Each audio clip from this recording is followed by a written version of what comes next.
Sí, una pregunta, no es una crítica.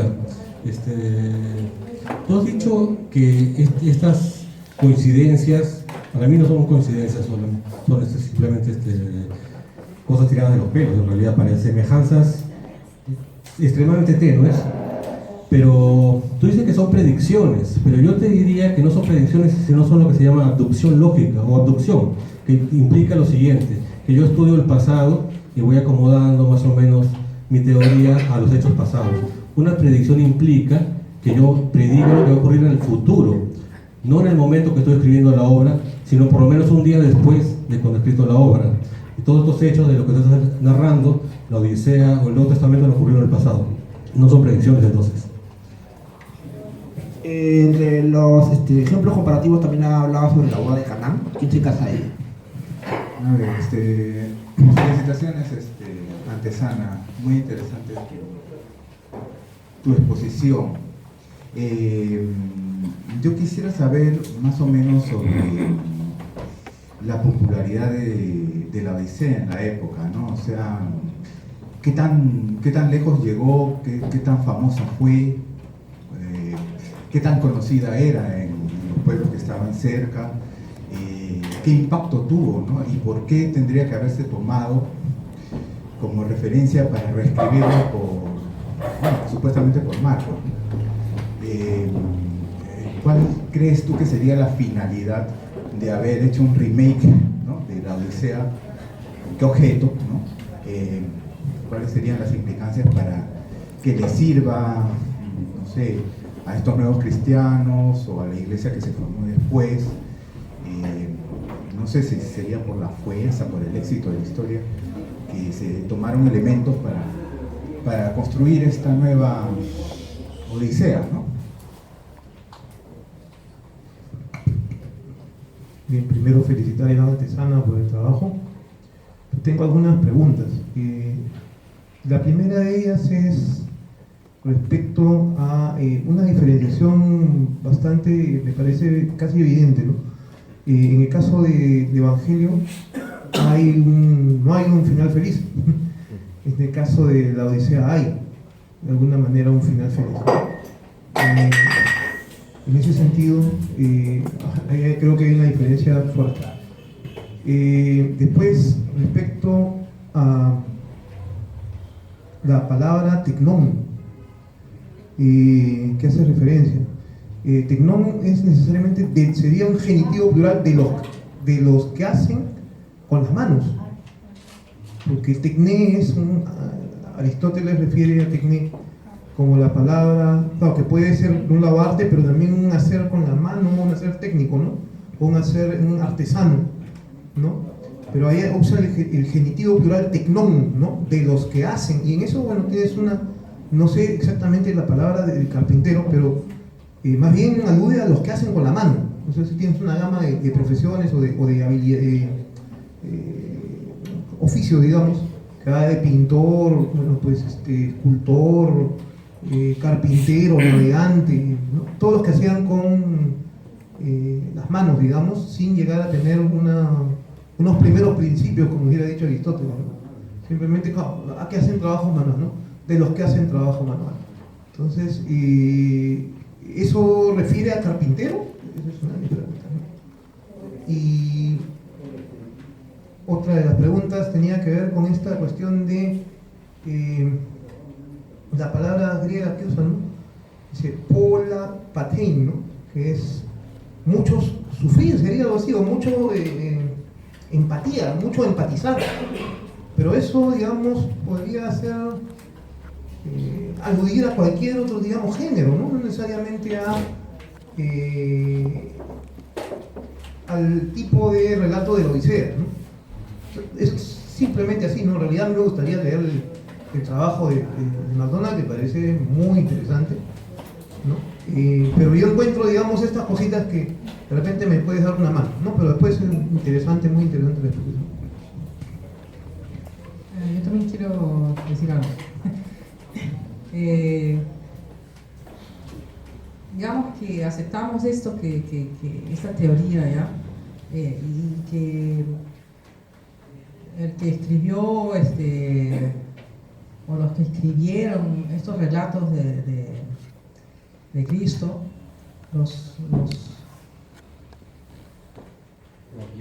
evangelistas, lo que se está diciendo acá es que usaron, trucos memotécnicos, ¿no? Refiriéndose a la Odisea, porque todo el mundo conocía la Odisea, y entonces, y además hay algunos valores, ¿no? Al usar ciertas cosas como lo del trueno, ¿no? Hacen referencia a que este personaje es valioso y que el otro es torpe y cosas así.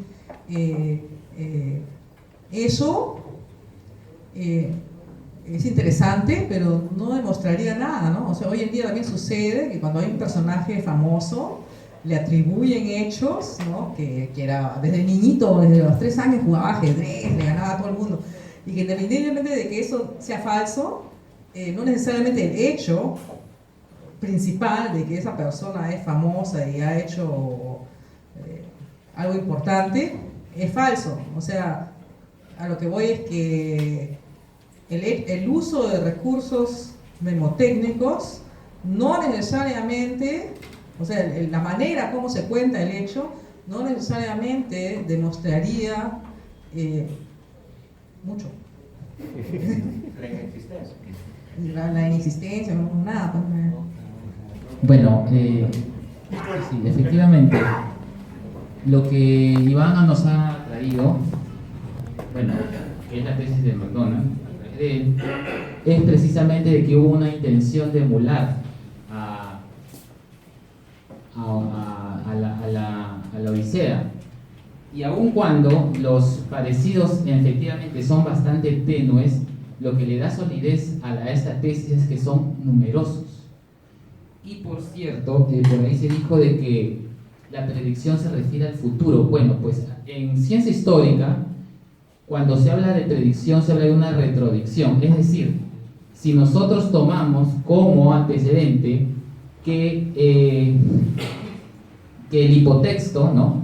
Que el hipertexto se explica por el hipotexto, entonces nosotros vamos a encontrar precisamente todas esas similitudes. Es una retrodicción, porque obviamente la historia se encarga de estudiar hechos pasados, ¿no? Evidentemente, no sé qué crítica es esa, ¿no? Definitivamente hay que ver un poco más de historia, ¿no? En su aspecto científico.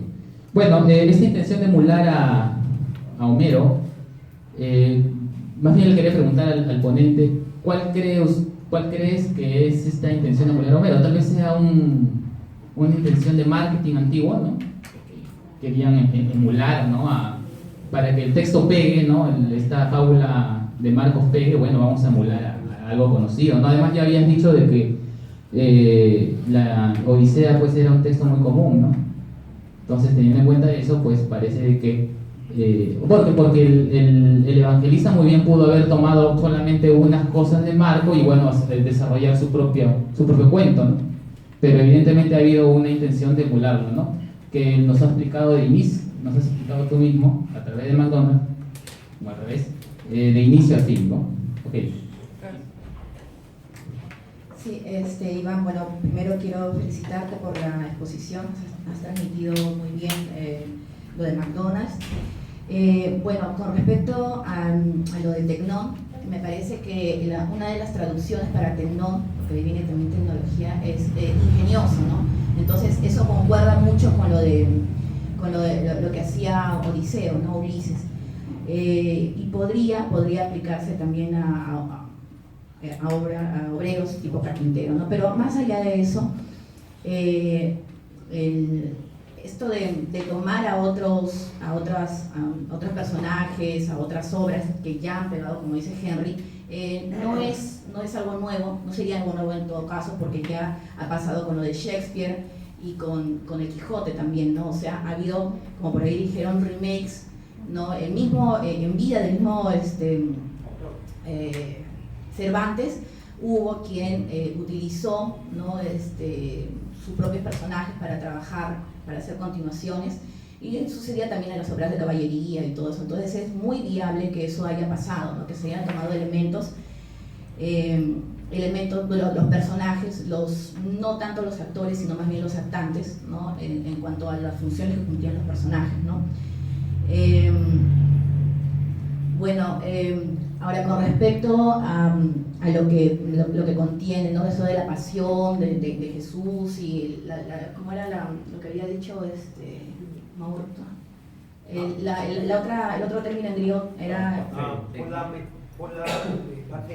Polapatén, claro, ya. Ahora, cuando se habla de patos, la pasión, implica empatía, es verdad, pero abarca una serie de sentimientos y además acordémonos que Homero no solamente trabaja la épica, claro, globalmente es épica, ¿no? La Ilíada y la Odisea, pero contiene elementos trágicos y elementos cómicos, ¿no? O sea, abarca una gama de sentimientos que, en sus diversos personajes. Entonces, también esta pasión, este patos, podría ser entendido en ese sentido, ¿no? Ahora, es cierto, no hay un paralelismo, o sea, no se puede evidenciar una copia exacta, una copia fiel, sino una reinterpretación que es muy común en las obras muy buenas, ¿no? Que han pegado.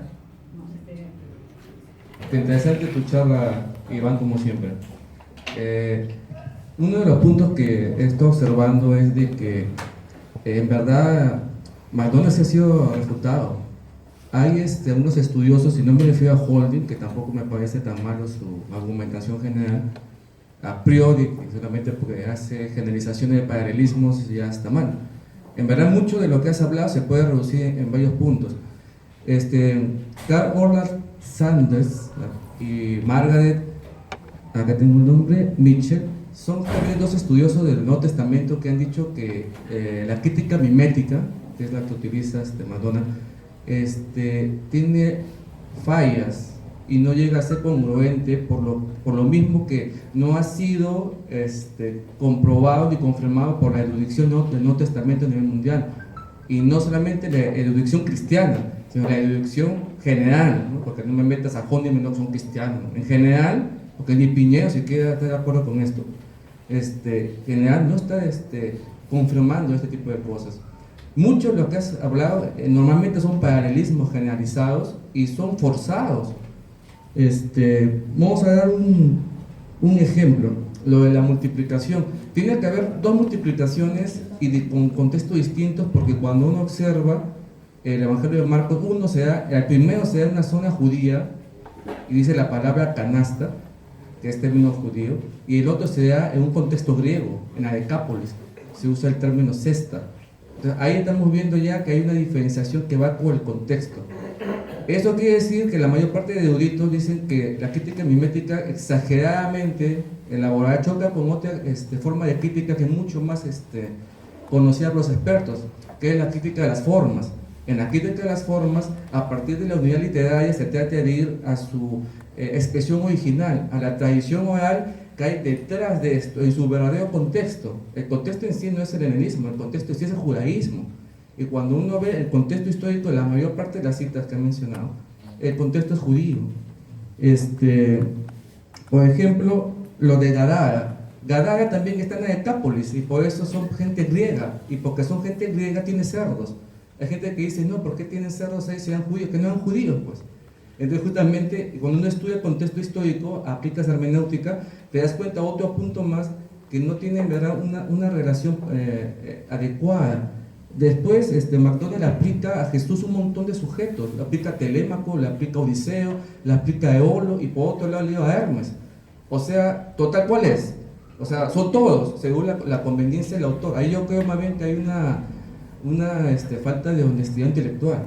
De ahí, utiliza muchas palabras que en verdad van contra tu criterio de densidad de McDonald. El mismo uso de pasión, el mismo uso de demonios, el mismo uso de tecnón, el mismo uso de cualquiera de esas palabras están en la mayoría de la literatura antigua griega. Entonces ahí nomás tienes varios puntos para chequear. Claro, es lógico de que los autores usen palabras de aquí o de allá, tratando de acomodar al contexto.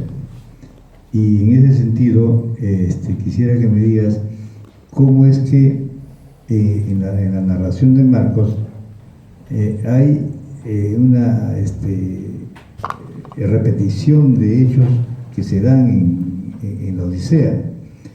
El contexto de la Odisea es diferente al contexto judío bajo la dominación griega, de romana en ese momento, porque se trata de relatos que van a divulgarse y van a ir de alguna manera, primero los intelectuales, pues tratando de llegar a la población, buscando que acomodar los hechos históricos a los intereses de clase. Aquí lo que hay que ver es profundamente qué intereses de clase tenían los judíos al inventar a Cristo, o los romanos de repente han sido los inventores de Cristo, para oponerse o para controlar a los judíos, ¿no? Entonces, en ese sentido, todo lo que se hace en la historia con paralelismos y copias desde muy antiguamente hasta los últimos que hemos tenido, ¿no? En la capilla de Corán, ¿no? Pasando por López de Román y esa gente.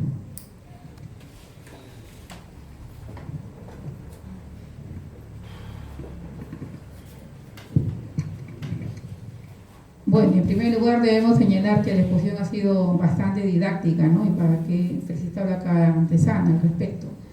Mira, es cierto, ¿no? Hay cosas que pueden ser coincidentes en la historia.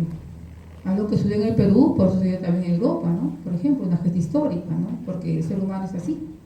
Pero, muy aparte de lo que tú has mencionado, yo voy a agregar dos hechos, por el tiempo, dos hechos, que van a contribuir a lo que se está planteando.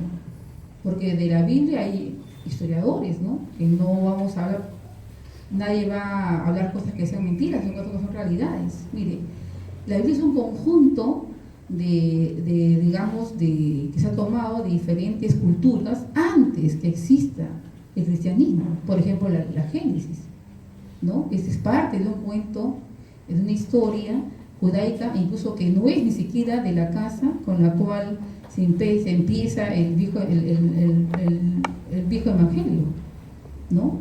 Donde los niños juegan realmente con barro, creando figuras, ¿no? Y con el aliento ellos le dan vida. Pero eso es un cuento que es tomado, ¿no? Para la Biblia. Lo otro, por ejemplo, en lo que respecta a la Inmaculada, ¿no? Buda, su madre se llama Mara. Él nace de una virgen. Madre era virgen cuando nace Buda. Y dos, él cuando muere asciende a los cielos a los 3 días. ¿A qué se parece eso? Entonces, no solamente es Marcos, que podría caer en observación. Hay un sinfín de hechos de la Biblia que son tomados de leyendas, mitos, de otras historias, de otros cuentos, de otras señas previas a la religión cristiana. Lo que puede llevarse a la conclusión que es una copia, pues, ¿no? de toda esta situación. Entonces, ese es el punto, creo que tiene que verse, no solamente en Marcos, tiene otras cosas con las cuales también se puede fundamentar, ¿no?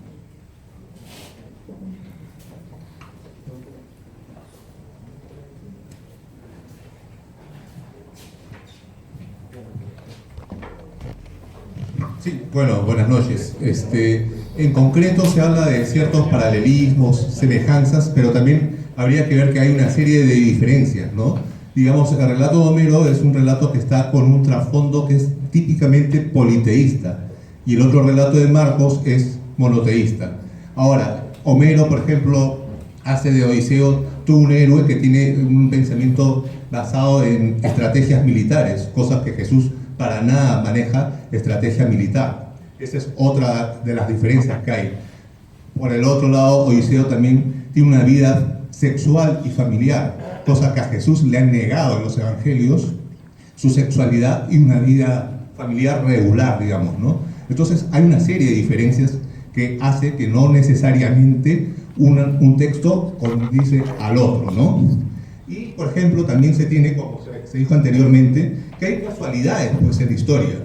Por ejemplo, el Quijote también es iniciado en su propio libro, y en las películas de la Guerra de las Galaxias también se ve un proceso de iniciación, y no por eso se puede decir que uno es copia del otro. son cosas que ocurren nomás, ¿no? Y no se puede hacer, pues, hipertextos en base a ciertas conjeturas que no pueden ser, digamos, necesariamente avaladas en un análisis concreto de la situación concreta. Eso es todo. Gracias.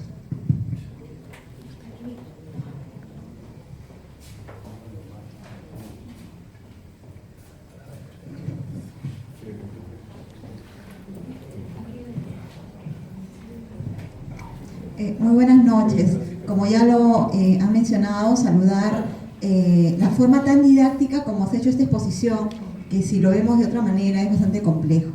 Con respecto a lo que se ha el día de hoy planteado, pienso que nos estamos abocando solamente al autor, a McDonald's, y creo que va más allá del conversatorio de un autor. Creo que va acerca de lo que está escrito en la Biblia, en los Evangelios, si tiene o no relación con textos anteriores o con otras culturas. En este caso, ya lo ha mencionado hace un momento una participante que está delante, se encuentra mucha relación con otras obras.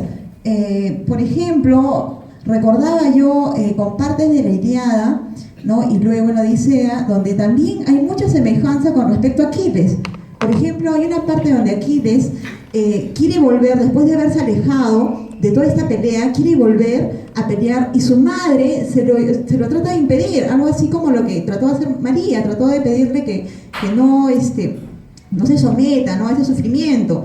Y en este caso Tetis le plantea eso y él está totalmente seguro de que tiene que hacer eso, Aquiles. Y Aquiles luego decide volver, pero su madre le indica que va a sufrir y va a padecer, en otras palabras le está diciendo que va a perder su inmortalidad, ¿no? O sea, sabe más o menos en qué va a terminar, ¿no? Y eso se asemeja bastante a lo que se plantea en la Pasión de Cristo. Y hay otras similitudes más.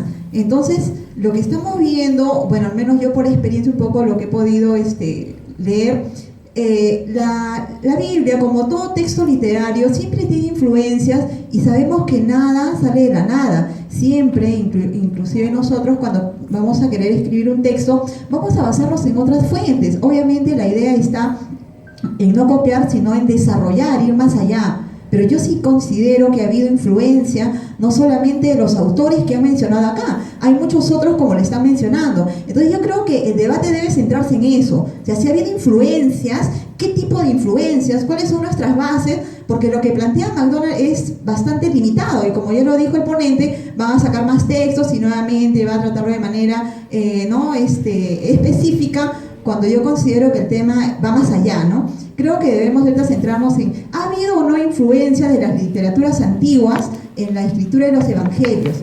¿No? Gracias.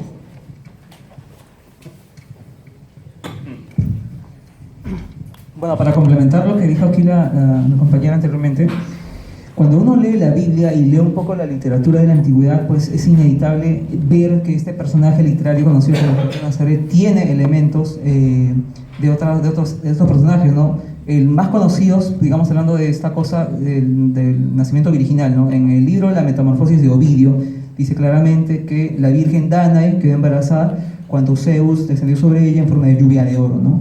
Y la fecundó y de ahí nació el héroe Perseo, ¿no? Quien alguien, a pesar que tú has mostrado unos cuadros en los cuales una persona, digamos, o sea, sabiendo leer y escribir, puede darse cuenta de un paralelo y que después de ver eso lo niegue, entonces simplemente que vaya y pues compre el libro La Metamorfosis de Ovidio y lea, y si es que no me cree, ¿no? O por ejemplo, en el libro La vida de los 12 Césares de Suetonio, se dice, Suetonio recoge una leyenda de Octavio, ¿no? Si se dice que Octavio, se dice que su madre Atia fue Júpiter Capitolino, se encarna en una serpiente y la mordió, y no, entonces Octavio fue fecundado, es hijo de Dios Júpiter. Entonces, otra vez, no tanto en Perseo como en Octavio, que son personajes del siglo I, también se les atribuyó este nacimiento virginal, que es hijo de un dios. Estos dos libros cualquiera puede ir a una librería, los busca, los compra, los lee ahí y se puede dar cuenta, ¿no? Entonces, es inevitable ver que este personaje, conocido como Jesús de Nazaret, recoge elementos mitológicos de otros personajes. Y que el hecho que se vea, como acabamos de ver, de que es una persona liliada, o sea, no es descabellado, ¿no? A pesar de que otras personas aquí lo quieren negar.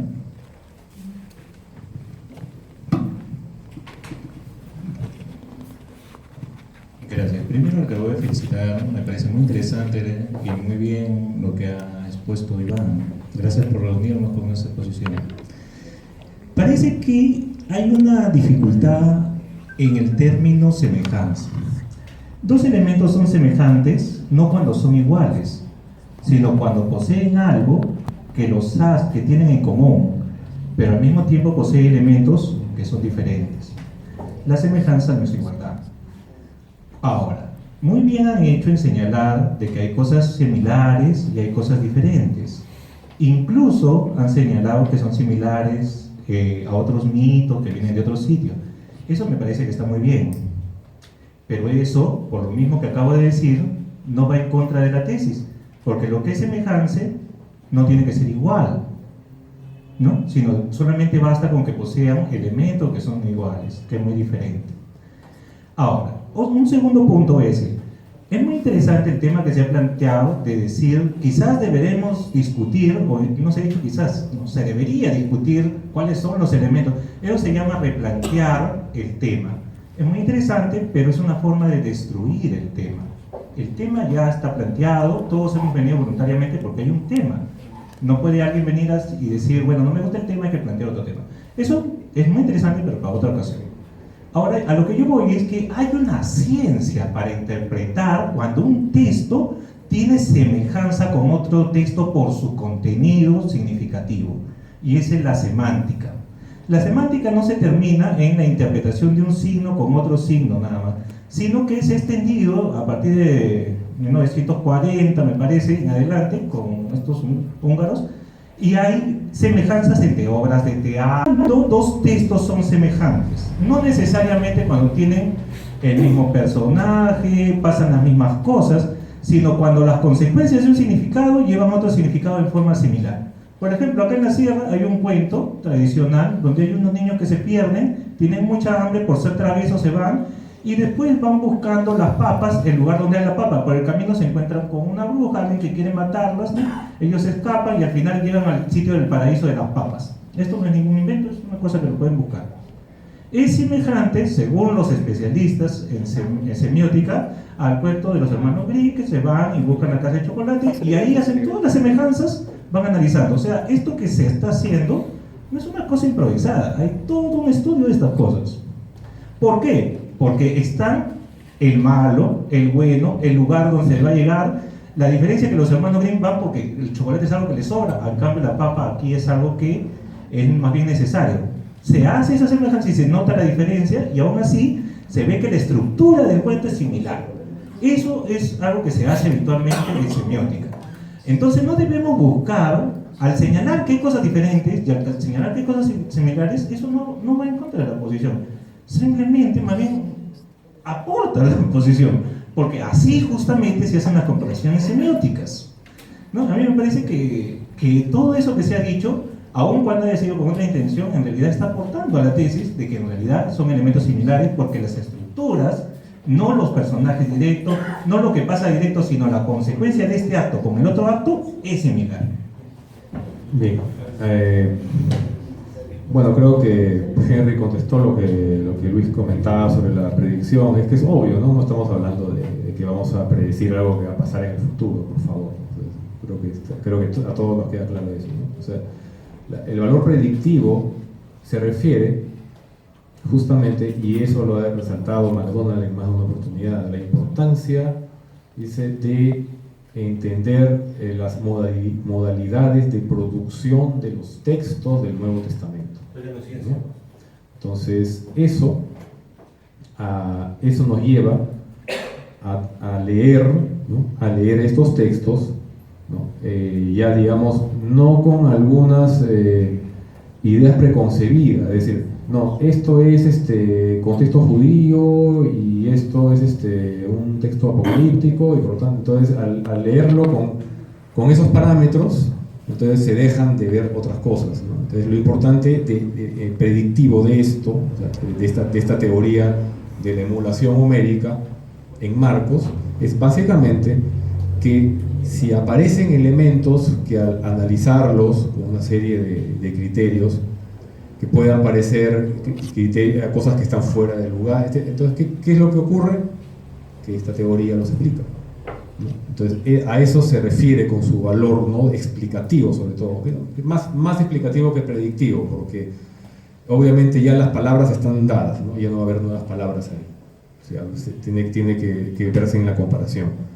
Pero, digamos, eso no quita el valor que tiene esta teoría para poder entender, ¿no?, cómo se ha producido este texto, ¿no? Ahora, mencionaron por ahí las bodas de Canaán, pero bueno, ese es el Evangelio de Juan, ¿no? Entonces, esto, y hay varias cosas que he escuchado en que en verdad lo que yo diría es, hay que entender que esto es una postura muy específica.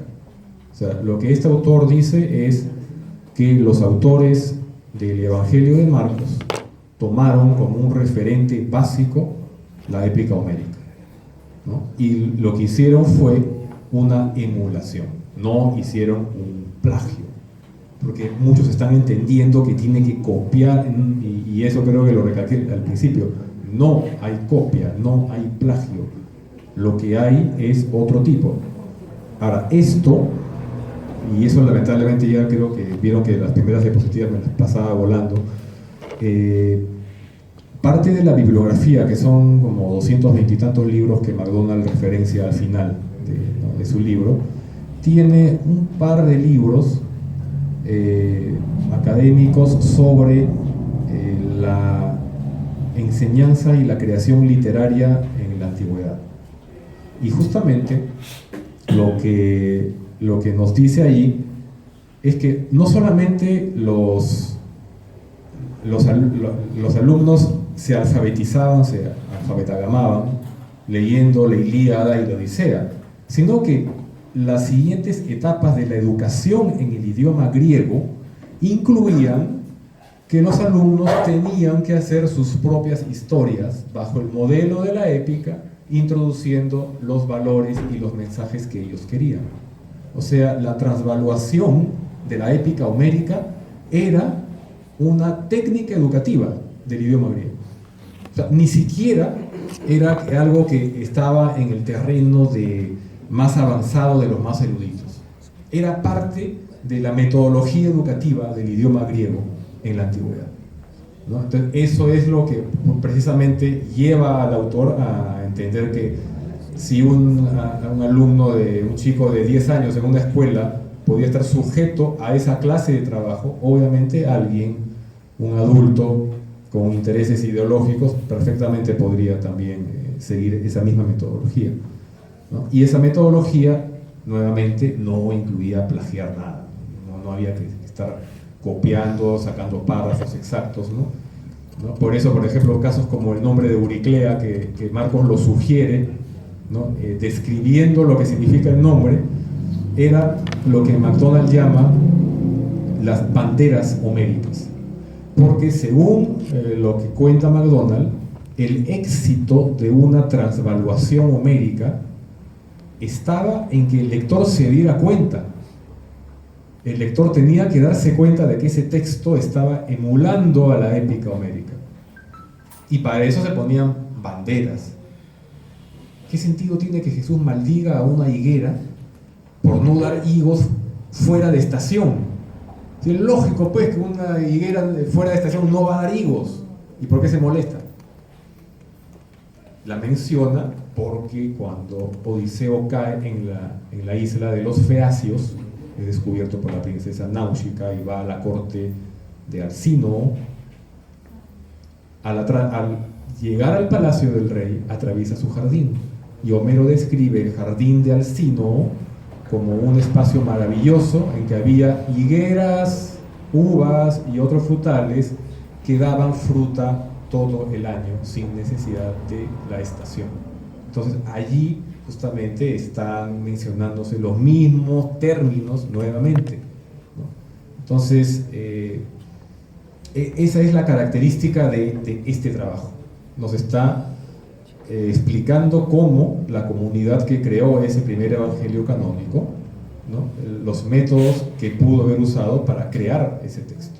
Entonces, eso es lo importante, no es que haya estado copiando, ¿no? Y el análisis de MacDonald se refiere a estos textos en particular. se refiere a la Odisea, y para la muerte de Jesús se refiere al capítulo 22, el capítulo 24 de la Ilíada, la muerte de Héctor. Entonces, cualquier refutación tiene que darse sobre una base totalmente técnica, ¿no? Entonces, leer los textos y decir, no, mira, esta palabra no está aquí, ¿no? O sea, tiene que ser a ese nivel. Por esa razón es que no hay refutación en ese sentido. Lo que hay son recomendaciones, pero lo que se ha visto es como quien dice algo parecido a, me parece que es muy débil el paralelo, ya, pero es una opinión, pues. O sea, lo que tiene que haber es un trabajo de desmenuzamiento de los textos para demostrar que no habría habido esta emulación, que el que escribió Marcos jamás leyó la Odisea, y francamente es bien difícil demostrar algo así hasta el momento, ¿no? La popularidad de la Odisea es lo que acaba, ¿no?, de comentar, ¿no? No solamente era una herramienta de enseñanza de las primeras letras, sino que continuaba, y por esa razón había múltiples copias de manuscritos en todas las bibliotecas, ¿no? O sea, dicen las copias de la Ilíada, de la Odisea, se duplican, hasta triplican a los manuscritos de Platón o de Aristóteles, ¿no? Era mucho más, ¿no? Entonces, esa es la razón. Entonces, es como que, no sé, yo, por ejemplo, de pronto alguno de ustedes ha estado prestando mucha atención, ¿no? Entonces yo volteo y le digo, ¿qué me mira, asistente? ¿Quiere una fotografía mía, Carato? Entonces todo el mundo entendería la referencia cultural, ¿no es cierto? Algo parecido es lo que ocurre con el Evangelio de Marcos. Por eso ponen algunas banderas para que se sepa que sí, que esto es indudable. Y eso es lo curioso. Carrier en la crítica que hace, en la reseña que hace de este libro, dice, no solamente dice es que a veces a nosotros se nos haya pasado, a los que estudiamos la historia antigua y leemos los textos antiguos, se nos haya pasado a darnos cuenta de estas similitudes. Tal parece que a la siguiente generación cristiana se le pasó también, por la manera como o lo sabían, Mateo y Lucas sabían perfectamente que había banderas de emulación homérica ahí y las quitaron porque querían que el texto pareciera histórico, sencillamente ni siquiera se dieron cuenta. Carrier piensa que no se dieron cuenta, ¿no? Entonces, eso es un tema para larga discusión también, ¿no? Bueno, sobre los finales, como mencionaba José, no estaría tan seguro de que el final de Marcos es un final triste o negativo, ¿no? Porque se cumplen las predicciones de Jesús. Jesús resucita, o sea que no era gran cosa que se muriera. Él sabía que a los 3 días iba a vivir, qué gran sacrificio es ese, ¿no? Si ya sabes que a los 3 días vas a vivir de nuevo, entonces déjate matar como quieras, ¿no? Claro. ¿No? Entonces, digamos, no es un mal final. Tiene éxito, Jesús tiene razón, ¿no? En ese sentido, el mensaje teológico de Marcos está claro, ¿no? O sea, tiene éxito, ¿no? Jesús la hace. Y sí, claro, sobre lo que es tectón, sí, sé que hay varias discusiones. De hecho, estuve viendo algunos videos de terminología bíblica, pero sí, es un término un poco ambiguo, ¿no? Y justamente lo que dice MacDonald es que ante la ambigüedad de la palabra, la clara tradición homérica de la destreza de Odiseo con la madera es lo que le confiere, ¿no? Por intertextualidad le confiere a Jesús ese atributo, ¿no?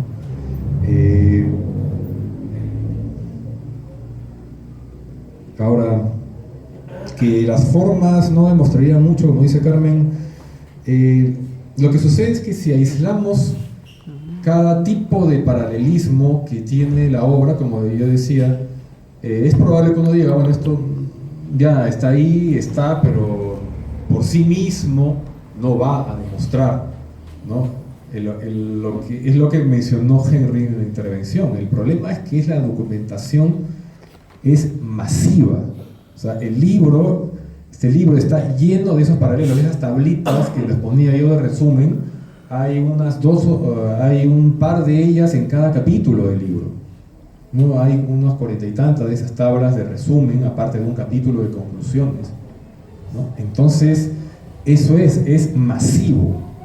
Es tanto lo que ofrece que uno no puede decir todo esto es casualidad. Ese es, digamos, la fuerza de esta teoría radica en que aparentemente, al basarse en 2 textos para elaborar la teoría, encuentra infinidad de evidencias, ¿no? Y eso es lo que la hace valiosa, ¿no? Ahora, bueno, en cuanto a las críticas académicas que se han hecho, son críticas del método que se pueden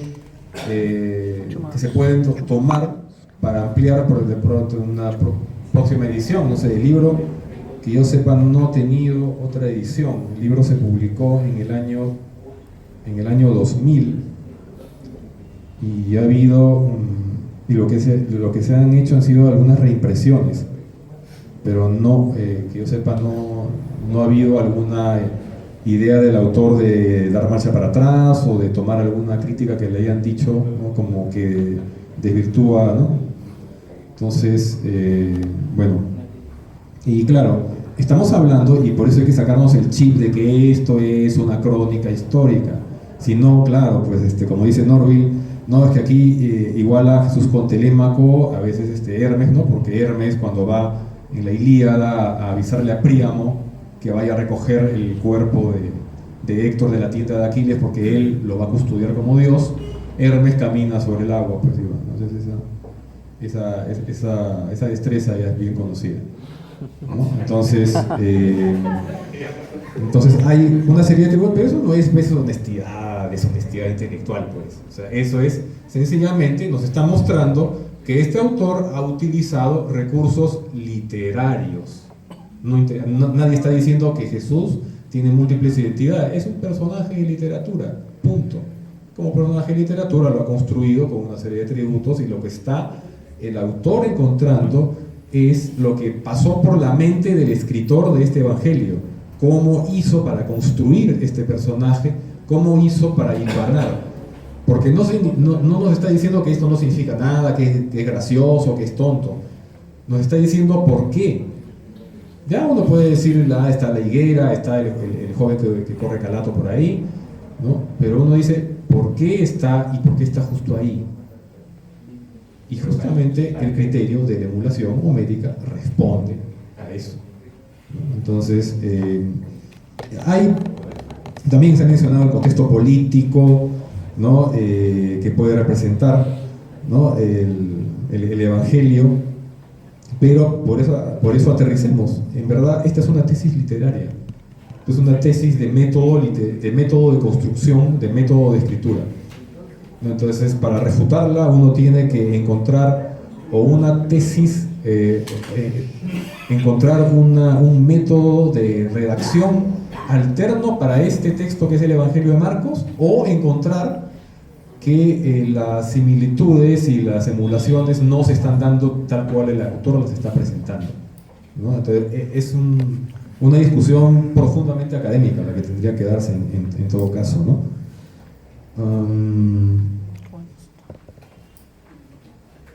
Y eso hace, como dice, bueno, Tocayo Zubieta, que esto no sea descabellado, ¿no? O sea, es algo que si consideramos la tremenda influencia de la épica homérica en la literatura de la antigüedad, entonces no es descabellado, es más, es muy plausible.